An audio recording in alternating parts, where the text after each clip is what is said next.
waxaan u malaynayaa caawa shaqo fiican baa halkan ka socota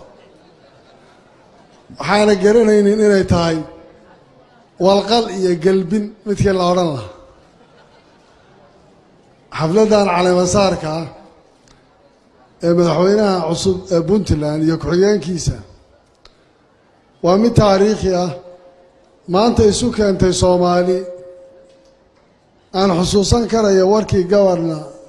gabanaha Gaaris uu ku hadlayay ee lahaatan iyo NFD waa la joogaa Soomaali way ku dhantay waxay muujinaysaa raad taariikhi ah oo Puntland isbeddelkeedu siduu ku yimaado marxaladaha ay soo martay dawladnimada lagaga dayanayo hooyada ay u tahay Soomaalida cusub ee maanta degan iyo markii horeba inay ahaayeen dad halgankii hore lafdhabar u ahaa waan ku ammaanayaa arrintaa reer Puntland waxaana leeyahay Soomaalida inta kale way ku adag tahay hadda hal cod inta lagu kala adkaado inta tiim lagu kala baxo madaxweynaha hadda xilka ka degay Mr. Gas waxaan maleen farole madaxweynihii ka horreeyay hal cod buu kaga tegay oo la isku hayo uu khaldamay iyo ma khaldamay taa macnaheedu waxa weeyaan reer Puntland siyaasadda marka hore hal la jiido laakiin cadka markii la qaado sidii bisadoo kale meel ka istaagaan waxaan leeyahay waa arrin u baahan Soomaalidu inay ku dayato madaxda halkan fadhidana kulli inay u noqoto taariikh iyo darsi laga barto aad baan idinku mahadcelinayaa soo dhoweynta qadarinta iyo qiimaha badan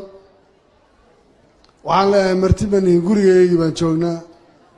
waad ku mahadsantihiin intaa haddaan kaga tago Soomaaliya waxaan u malaynayaa maanta waxay gaadhay xilligii ay taariikhda dib u sixi lahayd waxay taagan tahay xilli la isweydiiyo war xaggeen ku soconnaa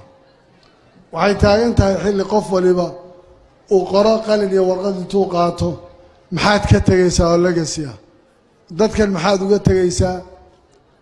beri maxay taariikhda kugu xusi doontaa nin kastoo halkan fadhiya maanta oo magac sheeganaya oo magac lagu magacaabayo hubaal waxaa berri oo aad u dhow inuu ka tegayo laakiin waxa uu kala tegay waxay noqonaysaa shay qoran maanta madaxdii Soomaaliya soo martay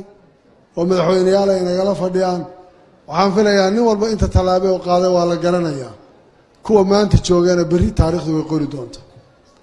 iyadoo uu waqtigeenu sidaa yahay aan ku xisaabtanno aan garanno waddanka aan xukunaa midka uu yahay aan garanno boogaha shacabkeennu ay leeyihiin aan garanno taariikhda waxa aan uga tegayn taasaa waxay inoo tahay mid rasmi ah oo warkii Islaan Ciise daboolaya oo isku waxaynaya waxay Soomaaliya ku socon kartaa wadaltashi isqancin isdixgelin is-ixtiraam dowladda federaalkii waxay leedahay in lagu ixtiraamo shaqada ay leedahay mas'uuliyadda ay leedahay waalidnimada ay leedahay inay tahay Soomaaliya cidda matalaadda dhabta ah ku leh dowlad goboleedyadana waxaa lagu leeyahay inta iyagu ay xukumaan mas'uuliyadda ka saaran in iyagana ilaahayna kula xisaabtamayo shacabkuna kula xisaabtamayo ilaa ninka tuulada joogay qof walba mas'uuliyaddu in bay gaaraysaa aabbaha guriga joogay mas'uuliyadda qayb uu ka qaadanaya waxaan aad u soo dhaweynayaa in aan garanno isku duubnideennu waxa inoo tarayso inaan garanno khilaafku waxa uu dhalin karayo inaan garanno kala maqnaanshaha iyo kala fogaanshaha iyo warka la kala qaadqaadayo waxa uu dhalin karayo natiijada uu keeni karayo waxa sheegay loo baahan yahay waxay tahay inaan isu nimaadno iscalool xaadhanno wax isweydiinno shaqada gudaheeda in lagu xisaabtamaana ceeb ma aha haddaan la helin xisaabtan iyo waxaan muxuu aan ku khaldamay ama muxuu sidan ku yahay wax badan baa inaga halaabay sidaa daraaddeed waxaan mar labaad soo dhaweynayaa oon aad ugu raacsanahay warkii Islaan Ciise iyo saaxiibadii iga horreeyey waxaan rabaa garow waan wada joognaa marka hore in la iscafiyo waad garan kartaan dadku inay shixna ku kala tagaan oo وحلوش يسوها يعني دبعتها إلى إن شغل الله يسكو عنان تانا عيب معها قفل بنا قدرين يحشمت بيسكولية رجلوا وعلى وعلى يدين كغدا إذا رمضان بعمان تشروا فربضا آد بان يدينكم هاد علينا إن مدحوينا عصبنا وحن الله وقبر يعني حل كيسة كواسترية وكحيين كيسة